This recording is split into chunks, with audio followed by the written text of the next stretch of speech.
Bismillahirrahmanirrahim. Assalamualaikum warahmatullahi wabarakatuh. Saudara, dengan saya lagi Edi Mulyadi dari Forum News Network FNN.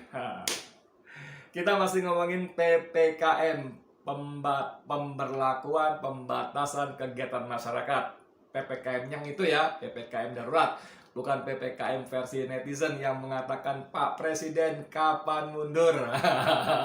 Menarik sebetulnya, tapi kan tadi pagi udah saya buat ya. Pak Presiden kapan mundur. Nggak, PPKM ini pemberlakuan pembatasan kegiatan masyarakat. Dan ada dari 14 poin itu, yang ini begini, termasuk terutama kita soroti kemarin masjid dan tempat ibadah ditutup. Tapi ada poin lain, kegiatan konstruksi jalan terus 100%. Edan.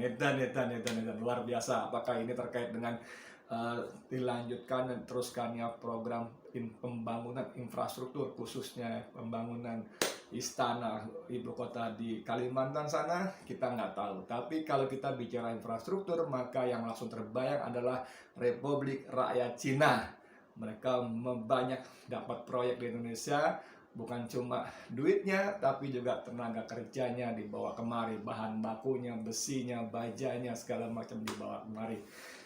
Ya, tapi itulah pemerintah kita di bawah Jokowi, di bawah Megawati sebagai ketua umum partai, dan di bawah Menko Marinvest Luhut Binsar Panjaitan yang dalam prakteknya dahsyat sekali sehingga orang mengatakan Luhut is the real president. Luhut adalah presiden yang sejatinya sesungguhnya. Oke, kembali soal PPKM tadi. Kemarin saya bicara termasuk ini PPKM darurat, polisi patroli masjid pastikan tak ada kegiatannya. Ini sudah kita bahas, saya cuma unjukin aja. Masjid, kalau perlu 1-2 paragraf nggak apa-apa lah ya. Asisten Operasional Polri Irjen Polisi Imam Sugianto menyebutkan pihaknya akan mendatangi masjid-masjid hingga surau-surau di pinggiran kota dan wilayah permukiman penduduk saat PPKM berlangsung. Jadi nanti dengan cara patroli, rekan-rekan kita yang di bawah itu, polisi yang di bawah dengan TNI yang di bawah, mendatangi surau-surau dan masjid-masjid di tingkat kecamatan di pinggir. Itu kata Imam saat menyampaikan keterangan pers secara daring bersama Kemenko PMK. Jadi memang kalimat aturannya rumah ibadah, tapi Anda bisa bayangkan narasinya jelas-jelas disebut oleh polisi bintang 2 ini yang di sweeping, katakanlah kalau bahasa sweeping ya, yang didatangi oleh polisi, oleh tentara di tingkat bawah sampai surau-surau di pinggir-pinggir kampung segala macam itu adalah masjid, surau-surau, musola, tempat-tempat ibadah umat Islam untuk memastikan tidak ada kegiatan. Mohon maaf, saya tidak kelewat baca, tapi di berita ini dan di berita-berita yang lainnya tidak disebut polisi, tentara akan mendatangi gereja, pura, apalagi ya, tempat orang agama lain beribadah itu. Candi, nggak ada bos. Kelenteng, nggak ada bos. Fokus ke masjid, musola, surau, dan sebagainya. Saya nggak tahu, narasinya begitu. Itu yang diucapkan Jenderal Bintang 2 Polisi tadi, namanya Iman tadi, Sugianto tadi. Oke? Dan saking seriusnya itu, polisi juga memastikan, pemerintah memastikan bahwa takbir dan sholat jamaah Idul Adha di Jawa Bali ditiadakan. Top kan? Top. Oke. Jadi gini saudara sekalian, yang saya mau bilang bahwa pemerintah dengan berdalih PPKM ini betul-betul kalau menurut saya sudah menghalangi lah, atau bahkan melanggar undang-undang konstitusi kita, undang dasar kita, khususnya pasal 29 yang memberikan hak kepada setiap warga negara untuk melaksanakan ibadahnya menurut keyakinan dan agama keyakinannya itu. Oke? Tapi di sisi lain juga pemerintah mengatakan mall, tempat perdagangan ditutup total. Tidak boleh. Dan untuk itu yang namanya Luhut, Anda tahu Luhut kan menteri segala urusan, Anda bilang Minkosaurus. Kalau saya menteri atasi segala urusan, yang dalam bahasa singkatannya atasi segala urusan ASU. Ya. Nah ini, Luhut dengan gagah berani mengatakan begini.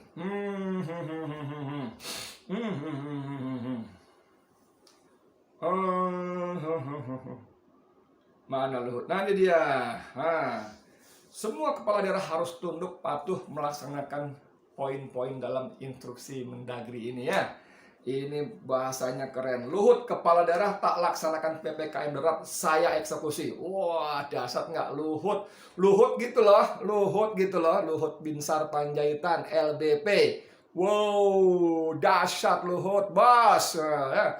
Kalimatnya Luhut, kepala daerah tak laksanakan PPKM darurat, saya eksekusi. Saya bacain aja, ini berita Jumat, nggak apa-apa saya bacain aja. Menteri Koordinator Bidang Kemaritiman dan Investasi Luhut Binsar Panjaitan memastikan sanksi tegas akan diberikan kepada kepala daerah yang tak menerapkan aturan PPKM darurat Jawa Bali. Sanksi tegas katanya. Oleh karena itu ia meminta semua gubernur, bupati, dan wali kota di wilayah PPKM darurat betul-betul menjalankan aturan tersebut. Saya akan eksekusi itu. Ya kalau nggak mau, kalau mau coba-coba melanggar, silakan saja.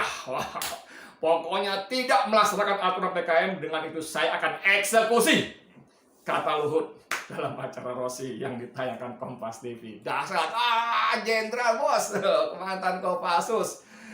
Kalau tidak laksanakan PPKM, kepala daerah akan saya eksekusi. Waduh, menurut Luhut, kepala daerah yang tak menjalankan PPKM darurat di wilayah mereka akan dikenakan teguran tertulis 2 kali berturut-turut. Jika masih tidak patuh, sanksinya bisa berupa pemberhentian sementara. Oh, keren, namanya Luhut. Masa Luhut nggak keren, bos? Mana ada Luhut nggak keren? Keren lah. Dia pasang badan terus untuk kepentingan RRC di Indonesia kan. Bolak-balik kan dia yang bela TK Cina lah, investasi Cina lah, segala macam lah. Jangan ganggu investor, nanti mereka kabur. Mereka dibutuhkan bla bla bla bla. Dibutuhkan oleh siapa? Opung ya. Nah, ini menariknya. Sorry banget nih, kita ketemu berita namanya juga ginian kan banyak, gampang kita lihat ya. Gibran bolehkan mal tetap buka selama PPKM darurat. Wah, mantap bro, top Marco, top. Gibran bolehkan mal tetap buka selama PPKM darurat. Pemerintah Kota Pemkot Solo, Surakarta membolehkan buka sejumlah tenan atau penyewa di dalam mal yang menjual kebutuhan esensial, diantaranya swalayan dan toko-toko obat selama pelaksanaan pemberlakuan pembatasan kegiatan masyarakat PPKM. Intinya dengan dalih di situ ada apotik, ada supermarket, mal tetap buka.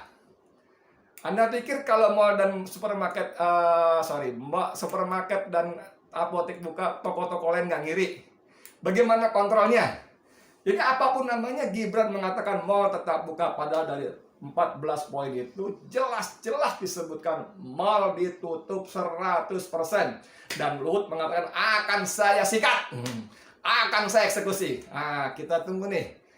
Setelah berapa hari nih? Sekarang tanggal 5. Pemberlakuan mulai tanggal 3. Sudah 3 hari berjalan. Saya belum baca berita. Saya belum dengar Luhut menegur Gibran, wali kota Solo. Gibran Raka Buming Raka. Namanya kan gitu kan, wali kota Solo. Belum dengar.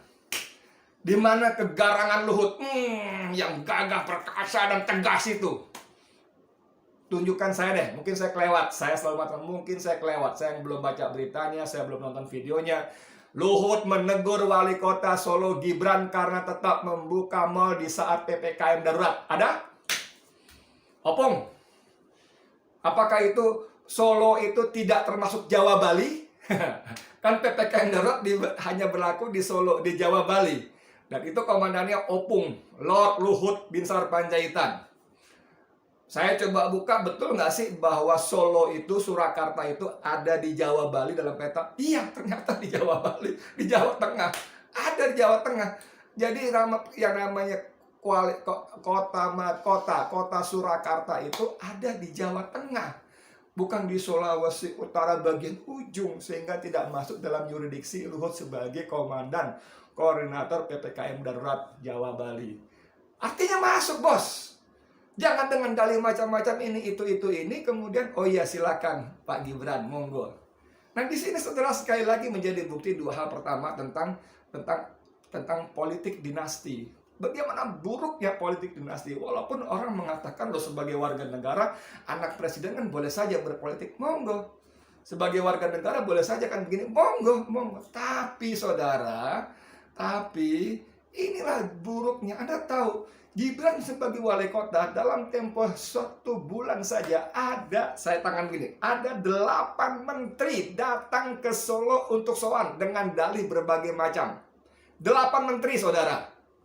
Menteri Perhubungan Budi Karya Sumadi, Menteri PUPR Basuki Hadi Mulyono, Menteri ini, Menteri semua 8 sowan. Saya belum pernah mendengar sebelumnya ada Menteri sowan berbondong-bondong ke wali kota Tarakan, ke wali kota ke Bupati Bangkalan atau kemana, tidak pernah ada. Bahkan ke wali kota Solo sebelumnya tidak pernah ada, kecuali sekarang namanya Gibran Rakabuming Raka.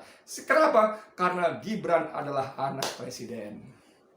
Dan Anda tahu ketika Budi Karya Sumadi datang, sempat viral juga bagaimana Gibran memberikan instruksi kepada Menteri Perhubungan untuk melaksanakan begini begitu.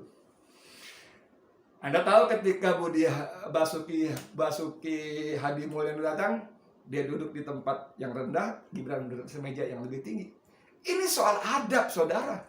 Bukan soal nggak ada bangku lain. Ada, Bang. Ini soal adab. Ini muncul dari apa yang namanya alam bawah sadar.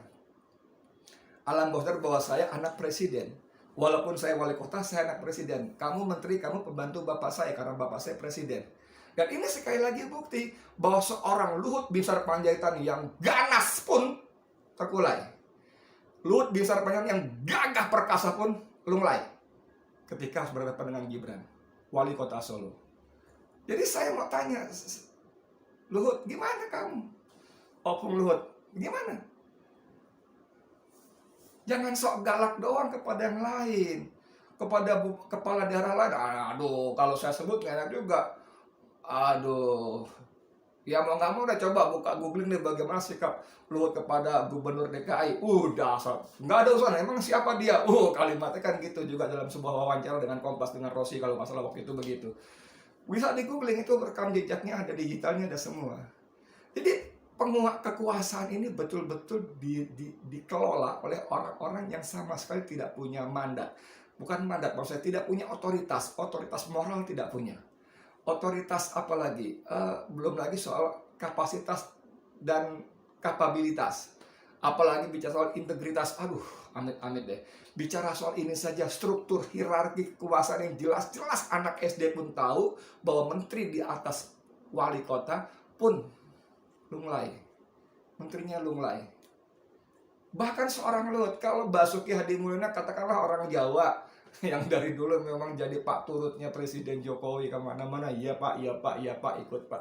Kalau Budi Karya Sumadi katakan orang Jawa juga, ya walaupun itu bukan sebuah pembenaran karena dia menteri, pembantu presiden. Menteri itu konstitusi kita menyebut pembantu presiden, bukan pembantu anak presiden. Nah, itu masih ingat tuh kalimatnya, presiden dibantu oleh menteri-menteri. Jadi menteri itu pembantu presiden saja, bukan pembantu istri presiden, apalagi pembantu anak presiden. No, menteri itu pembantu presiden. Ingat tuh. Dan Luhut, Anda sebagai komandan yang gagah perkasa, ganas, garang itu, buktikan kepada Gibran Rakabuming Raka. Soal menteri pembantu presiden, boleh nggak saya nyimpang dikit ya? Dulu waktu Rizal Ramli jadi Menko Maritim, kan dia sudah tanda kutip meramal ya bahwa proyek ambisius listrik 35.000 megawatt ini tidak masuk akal. Pertama, tidak akan terkejar dalam 5 tahun ya. Kedua, memang tidak dibutuhkan. PLN hanya mendamakan waktu itu dihitung dengan baik oleh teman-temannya sesama ahli yang bergabung dalam Portugal, Forum 73 ya. Itu paling banter 16.000 sampai 18.000 kebutuhan PLN untuk 5 tahun ke depan. Jadi kalau dipaksa 30.000 dan katakanlah Bandung Bondowoso, tahu dongeng Bandung Bondowoso ya, laki-laki sakti yang mampu membuat 1000 candi dalam 1 malam walaupun gagal ya, tapi dikebut begitu rupa dahsyat dan setelah bisa pada 2019, itu kan 2014, 2019 dia menjadi tercukupi semuanya, terbangun semuanya. Maka yang terjadi, itu membunuh PLN. Karena kebutuhan PLN sudah terpenuhi jauh di atas kebutuhan yang sudah ada itu. Dan itu artinya dalam undang-undang kelistrikan kita, ini gilanya undang-undang kelistrikan kita, PLN itu wajib membeli minimal 70% listrik swasta. Minimal 70% listrik swasta dipakai atau tidak dipakai. Istilah mereka apa ya? TOP atau apa, nggak ngerti itu istilah teknisnya. Dan itu menyebabkan PLN akan bleeding, bahkan bangkrut karena sekian miliar dolar dipakai untuk membeli listrik swasta yang tidak terpakai. Dan itu Rizal Ramli ngotot, tidak perlu, tidak usah, tidak perlu. Karena tahu siapa yang marah? Yang marah adalah, banyak yang marah, salah satunya adalah Yusuf Kala, wakil presiden. Wah, sampai rame diskusi, wah, debat di media gitu kan. Dan ketika itu saya masih ingat di gedung kantor Menko Marinvest ya, maupun investasi Menko aja, Maritim saja. Wartawan nanya karena JK mengatakan itu Rizal suruh belajar dulu soal listrik.